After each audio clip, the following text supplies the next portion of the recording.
good to see you. So in today's video, I'm way up in the hills of Los Feliz, and there's an abandoned home that's been abandoned since the late 50s on a dead-end street right here.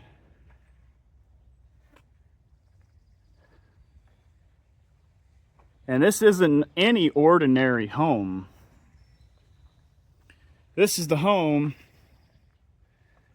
of a Hollywood murder mystery.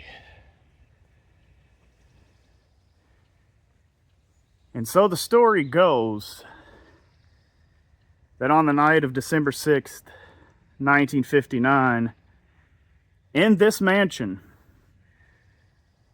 Dr. Harold Perelson struck his wife to death with a hammer, and then he severely beat his 18-year-old daughter, who lived. I think she lived. And then, after he did that, he ended his own life using a concoction of water, acid, and tranquilizer pills.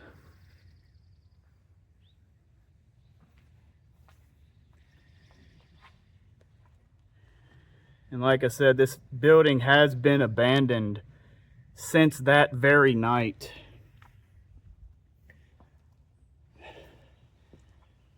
It's wild, isn't it?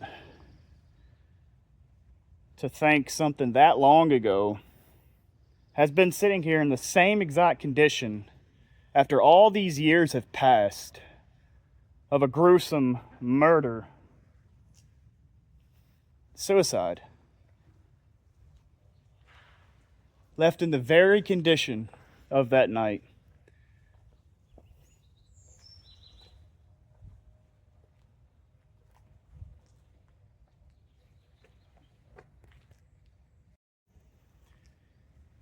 And the garage is open right here.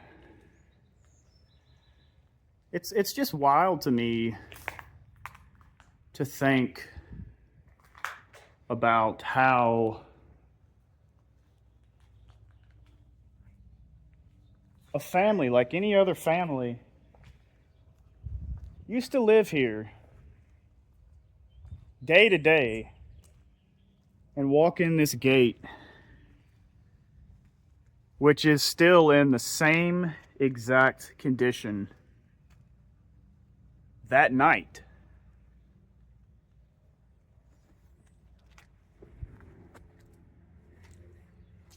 And this used to be probably a one of those call things where you buzzed in, and so it looks like you got a wire hanging off here, a couple wires.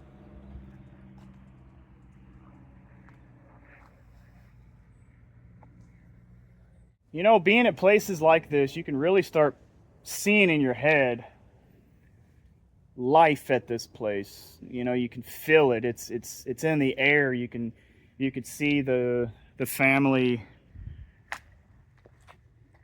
walking up and down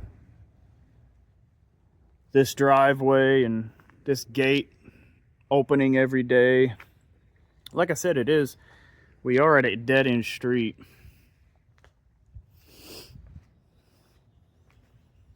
We're talking about the 1950s.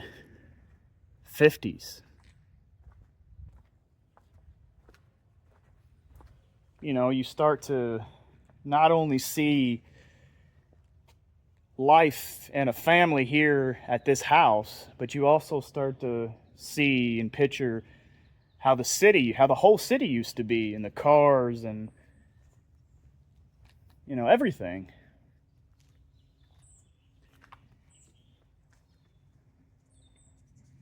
And if I zoom in here, you can see through the grimy windows. I don't know if you could see it. The old staircase. That's pretty cool.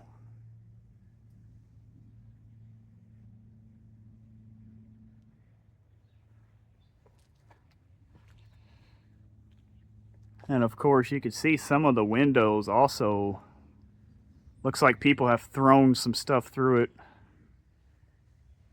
Or even maybe even shot through the windows.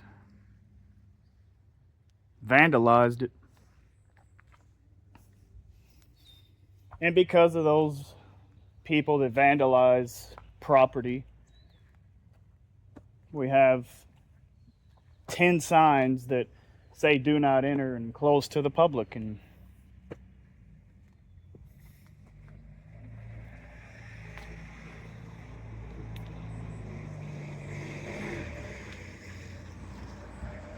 oh, wait a minute.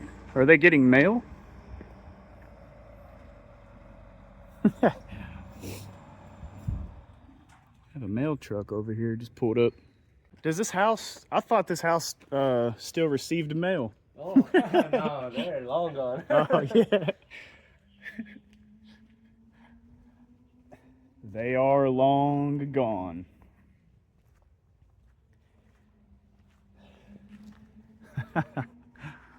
That's funny. Those amber stairs, aren't they a little bit creepy? Oh, yeah.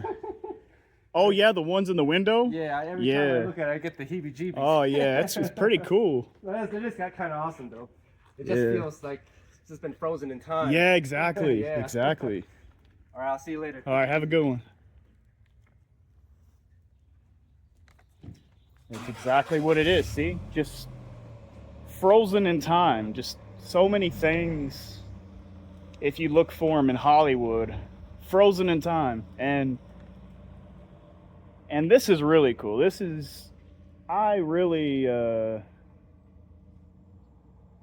suggest if you're in the Hollywood area, visiting Hollywood, to come up here, walk up through the hills. It's a really cool neighborhood. And come up and see this spooky, creepy home. It's amazing.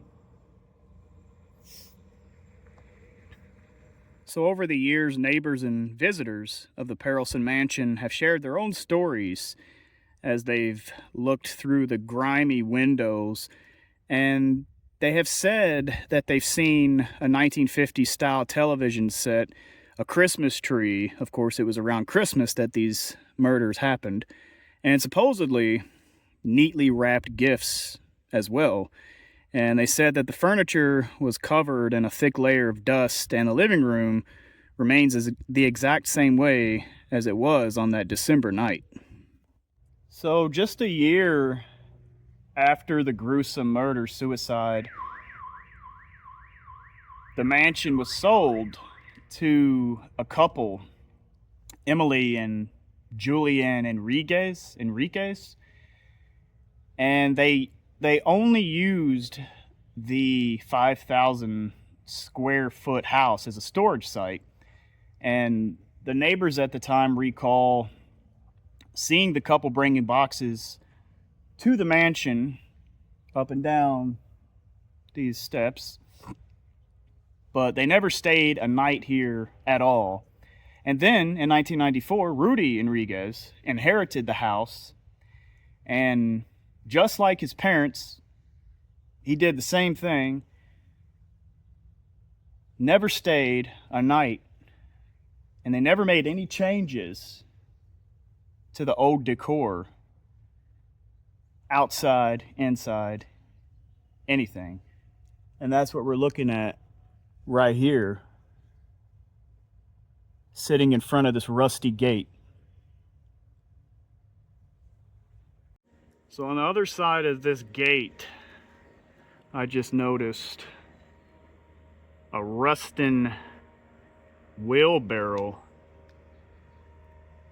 And it might actually be a wheelbarrow that was owned by the doctor, the man that murdered his family. Who's to say?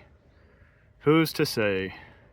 So, no one has ever really been able to figure out why Dr. Perelson would commit such heinous, gruesome murders of his family, 67 years ago, almost 67 years ago now.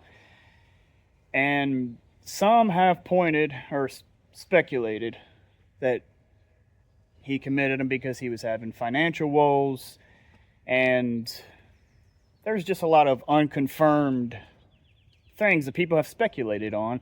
And of one of those things might have been that he was hospitalized. Maybe he was having mental illness. He had a mental illness. Who knows? And the children survived the incident, though none of them, they stayed out of the media coverage of this story over the years. But yeah, it's just one of those old Hollywood mysteries. All right, I want to end the video here. I want to thank you guys for watching. I just saw these old windows standing here in the garage. But yes, it's a really interesting story.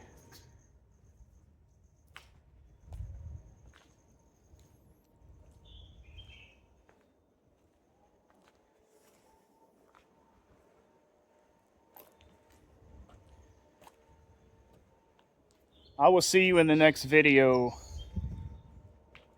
Have a good one. Hit the like button. Subscribe.